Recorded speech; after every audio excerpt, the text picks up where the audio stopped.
Hello and welcome to Take Two, the programme that takes a second look at the big issues. I'm Ian Henshall. Today we have reports from Roy Hunter on green and alternative energy sources and from Fran Anderson on the outlook for the UK economy. But first, here are some news shorts. Senior ministers in Blair's government facing crime probe on Iraq torture.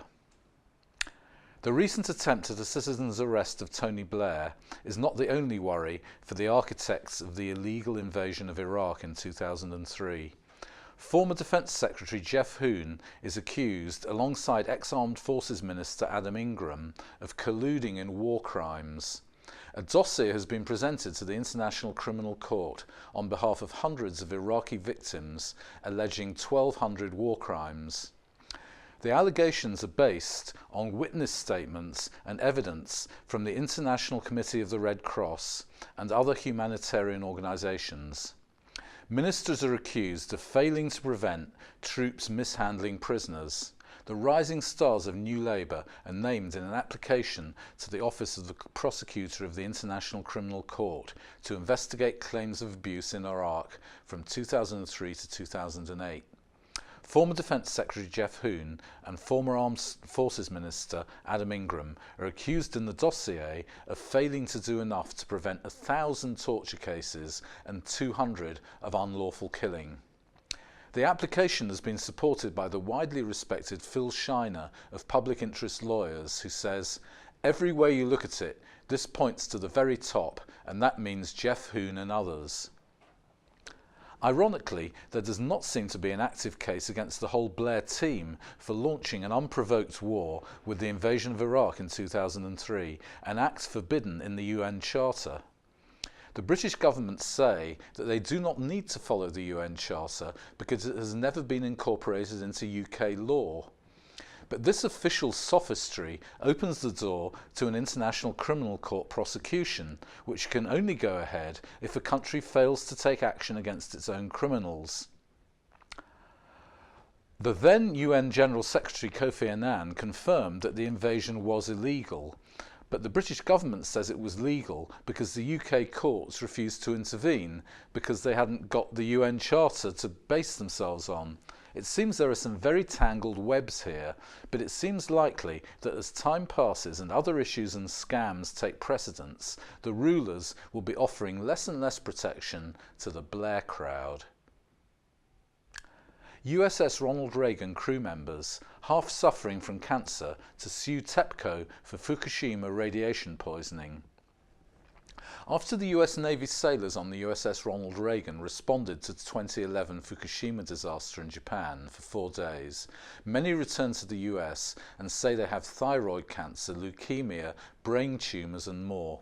At least 71 sailors have reported radiation sickness and are filing a lawsuit against Tokyo Electric Power Co., which operates the Fukushima Daiichi energy plant. Paul Garner, an attorney representing 51 sailors, says at least half of the 70-plus sailors have some form of cancer. We're seeing leukemia, testicular cancer and unremitting gynecological bleeding requiring transfusions and other intervention, Garner told the New York Post. The men and women accused TEPCO of downplaying the danger of nuclear radiation on the site.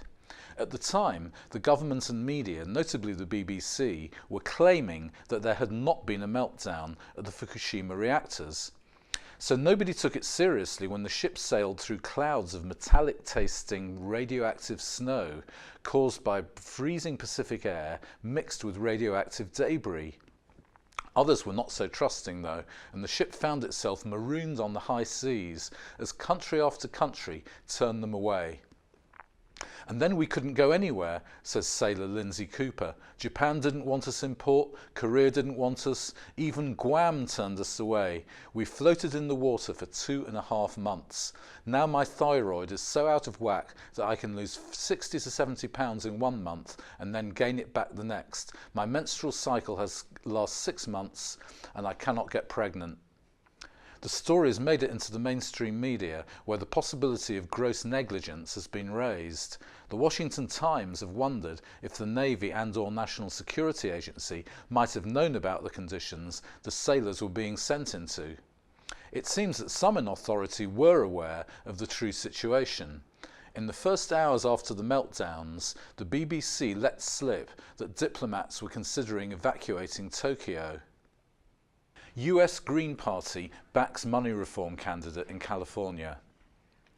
In the next section, we will be looking in depth at the so-called economic recovery in the UK and asking how real it is. But there are plenty of measures at hand if the rulers choose to act. And here's the good news. One of them is the idea of public banking. Money reformer Ellen Brown is a highly articulate candidate running for the Green Party as Treasurer of California. She might not win, but it will keep money reform high on the agenda, underlining the strong support of the California legislature, which was vetoed by Democratic Governor Jerry Brown. Brown has pushed through austerity measures, which have given California one of the highest poverty levels in the US. Ellen Brown's simple solution is to recapture wealth that is now siphoned off in interest and bank fees. She says, when tallied up at every stage of production, interest has been calculated to claim 1/3 of everything we buy. How can that money be recaptured? By owning the bank. The approach was pioneered in North Dakota, the only state to escape the 2008 banking crisis. North Dakota has the lowest unemployment rate in the country and no state debt at all. It is also the only state to own its own bank. California's revenues are currently parked in those very largest of corporations, Wall Street banks. These out-of-state banks use our giant asset pool for their own speculative purposes, argues Brown. In North Dakota, by contrast, all of the state's revenues are deposited by law in the state-owned Bank of North Dakota, and all of the state's capital is technically the bank's capital, so there's no need for any worries. The bank uses its copious capital and deposit pool to generate credit for local purposes. So that's an idea whose time is yet to come, but there's some very good people working on it and it is gaining traction. Is oil now obsolete as an energy source? And if so, why are we still drilling? In this section we look at alternative energy sources. Many inventors across the world are asserting that they have successfully developed energy sources that either need dramatically less fuel, use water as fuel, or seemingly pull power directly out of the ether. While it might seem easy to dismiss such claims as junk science, the facts on the ground are increasingly difficult to dispute. If this is the case, and there are alternative, cheap and less polluting sources available, why in the world, which is being steadily poisoned by the burning and acquiring of fossil fuels, aren't we exploiting these as sources? Our correspondent Roy Hunter has been looking into this. Hello, Roy. Hi, Ian. I've been looking into alternative energy sources for years now, and it's one of my areas of research that really interests me. Many of these technologies are easily dismissed by the establishment as conspiracy theories, as are many subjects that they don't wish to discuss. The reason I've chosen to do something on it now is that I've recently come across a technology that somehow previously slipped under my radar. While there's more exciting ideas out there, one can't dismiss this as junk science, as it's up and running already and been bought by an impressive list of global customers. This piece of apparatus is called the Bloom Box, and while it still uses fossil fuels in the form of natural gas, it converts them to electricity through a chemical process rather than through burning. This reduces the carbon dioxide emissions by anything up from 40 to 100% and virtually eliminates all the sulfur, nitrogen and harmful smog forming particulates. Depending on your fuel source, it can even use gases generated by landfill or other manufactured biogases. Bloombox has over 20 customers, but not just any customers. How about this for a list of initial customers for a new technology?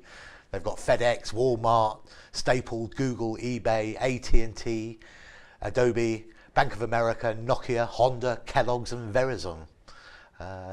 eBay has 5 Bloom boxes which supply up to 15% of its energy, and they say they've saved $100,000 in just 5 months using landfill gases, which make this power plant actually carbon neutral.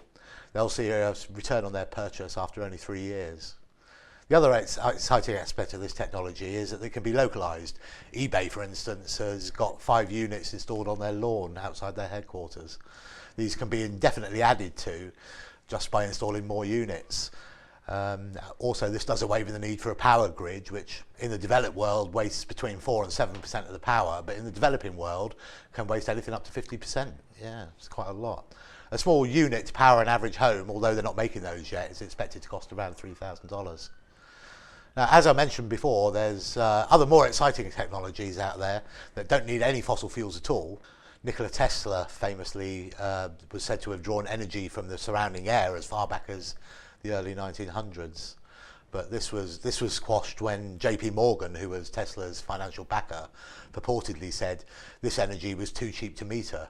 And for a financial backer, for a capitalist, they don't want energy too cheap to meter. No. So he withdrew his backing. And then in 1989, we had the old cold fusion debate, which saw 2 really quite experienced and eminent chemists have their characters assassinated after they discovered a way of extracting excess heat from seawater. But that technology is still alive and well. But surely, Roy, wasn't cold fusion debunked in the early 90s? It's almost become a byword for junk science, hasn't it? Well, yes. But if you look into it in any depth, you'll see that no one ever argued that excess heat was produced by this reaction. Right. It really was a character assassination. All the flak that was directed at Pons and Fleischmann for this was to do with the fact that it was called cold fusion, and they were saying, well, there's no proof of a nuclear reaction there. Whereas Pons and Fleischmann didn't want to call it cold fusion anyway. That wasn't their idea. Yeah. That was the term that the media put. Well, this is a very familiar phenomenon, isn't it? That they stick a label on you, says you're an idiot, and nobody bothers to check whether what you are actually saying. I mean, this has happened to the 9/11 Truth movement, of course, big time. Yeah. Well, it's just their way of anybody discrediting anybody that doesn't fit. Yeah. But there are several other commercially viable technologies that have grown out of that cold fusion technology, and so it's up and running really around the world. They just don't admit it's cold fusion. They just don't say it's cold fusion. It's now called low energy nuclear reactions, LENR. Right. And is this real now? Is this well, yeah, it's coming through slowly, but then there's no funds being put into it really, because it's career destroying. If you're working on cold fusion, that's the end of your career basically. So, I mean, a lot of the funding has been covert, and the research has really been done underground, and most of the research has been done, in the East, in Japan and Korea and stuff like this. So how do we know that it has yielded anything? Well, because it's up and running. There are units on the market now. You can go and see. Oh, you can buy one. Oh, you can buy them. Yeah. Really? You can buy them. Yeah. How interesting. Yeah. And what is the US? Does the Pentagon looked into this? Well, DARPA, which is the Department for Advanced Research Projects Agency. You need to check a name like that one. They say there's no doubt that excess heat is produced in these experiments. Right. So it's all there. It's just it hasn't got the funding, and it hasn't got the scientific will. It hasn't got the political will. That's if the they've point. got a machine that uses the phenomenon, then that was hard to argue with. Well, I mean, this is the point I'm trying to make, really. I'm not trying to. I'm not really looking at these alternative energy sources. What I'm trying to look at is the implications, because it seems fairly obvious that they're out there, really. And but then you have to ask why, why aren't these technologies being implemented? Yeah, because the conventional opinion is that we're faced by global warming and possibly the destruction of life as we know it. Yeah. And there are demonstrably, if only this American one, better ways of getting energy, and yet nobody's doing anything about it. No. So it sort of makes it sound as if nobody really believes that there is global warming in a way. Well, I mean, if you look at 1989, when cold fusion first came out, the atmospheric carbon dioxide was 353 parts per million. Now, at the end of 2013, it's up to about 396 parts per million, 396. So, if you just think that... So they're right about that. Well, I mean, all I'm trying to say is, if money was pumped into that in 1989, we would have... we'd have stopped the increase. Increase in global warming. But of course, Nobody wants to do it. And so you and it's the same, and it's the same with the Bloom box that I was talking about earlier. Although that's up and running and in eBay's front yard, they're still struggling for funding. And this has been going on since early 2002. Yeah. That technology has been available and obviously working, and yet they're still now struggling for scientific recognition and funding. If global warming is real, and if there's a real agenda to stop global warming, to stop atmospheric carbon dioxide, if we were to pump money into any of these technologies to the same amount that they did into the moon landing or anything like that, we could have all the wars indeed. Of course. Yeah. So there's something once again sort of pathologically malfunctioning in the present system, isn't there? Well, either it's a hoax, and I don't particularly believe in global warming, man-made global warming, but it's too important to just dismiss. I don't really believe in it, but I'm not 100% certain, and so it still needs to be looked at. But if it's a hoax, then it's a hoax, then it's the usual control matrix that we're very familiar with. If global warming is not a hoax, then they're obviously letting the marketplace do the work, which is pathological, isn't it? Yeah, this marketplace run by the banks. Well, not only that, but if the world's frying through excess carbon dioxide, and these technologies are there, and they just need a bit of state investment, which is no longer allowed in the free market, of course, then that makes the marketplace pathological, in my opinion. Well, thanks very much for that, Roy. That's been certainly plenty of food for thought there. Thank you. Cheers. Hello, this is Take 2 and I'm Ian Henshall. Let's take a look at the UK economy, which we're told is about to boom again. To discuss this, I have Fran Anderson. Hello, Fran. Hi, Ian. How healthy is the UK economy? The annual World Economic Forum meets in Davos this month. It examines countries' economies for signs of recovery since the global financial crash of 2008. Quotes, global growth is expected to increase in 2014 after having been stuck in a low gear in 2013, reports the International Monetary Fund, IMF. For the UK, the IMF forecasts growth at 2.5% of GDP, with the coalition government claiming this proves their austerity measures are working. Can we say at last that this is indeed good news for the UK economy? So Fran, what have you found out? Well, Ian, there's a dispute over whether 2.4% growth is a good sign or not. Many economists believe the UK is too reliant upon the government's Help to Buy scheme reported in an earlier show.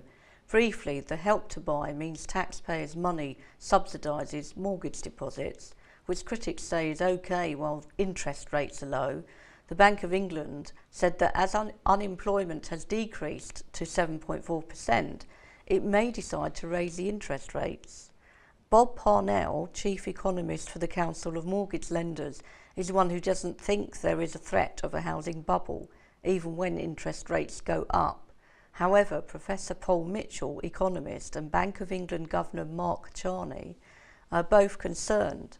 Professor Mitchell says UK house prices are overvalued compared to incomes and risks a housing bubble, which he defines as a time when prices exceed fundamentals or when price exceeds value, and that there was a 93% probability that London is in the grip of a house price bubble any minute, which could result in another recession. The effect upon those on the Help to Buy scheme could mean people default on their mortgages, causing banks to collapse. And would the UK government still be prepared to bail the banks out when this happens? Christine Lagarde, Managing Director of the IMF, also warns celebration is premature and on shaky ground. She said, business and political leaders at the World Economic Forum should remember that in far too many countries the benefits of growth are being enjoyed by far too few people. This is not a recipe for stability and sustainability. So is she and the other people sounding warnings, are they right? Well, Ian, let's look at some facts. Wage levels have decreased since 2008.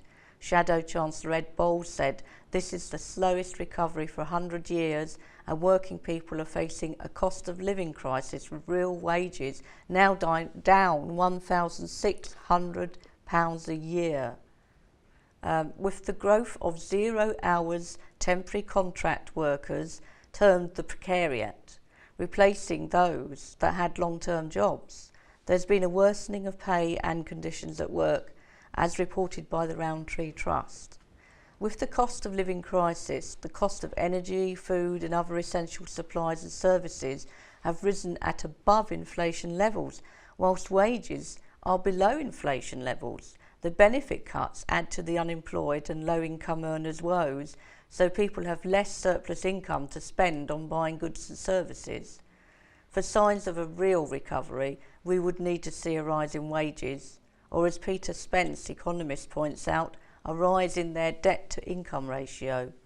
The effects of austerity has resulted in a very unequal society, with Oxfam warning the gap between rich and poor in the UK could become worse than South Sudan and end up the most unequal society in the world. Oxfam used the Gini index, which measures income distribution, and South Sudan had a Gini rating of 45.5, whilst the UK is 34. As has been widely reported, shockingly, at least 500,000 people are now using food banks every year in the UK. 800,000 children and 1.9 million adults are at risk of living in poverty by 2020 if austerity continues, according to their report, A Cautionary Tale. In Europe, up to 25 million people could become poverty-stricken by 2025.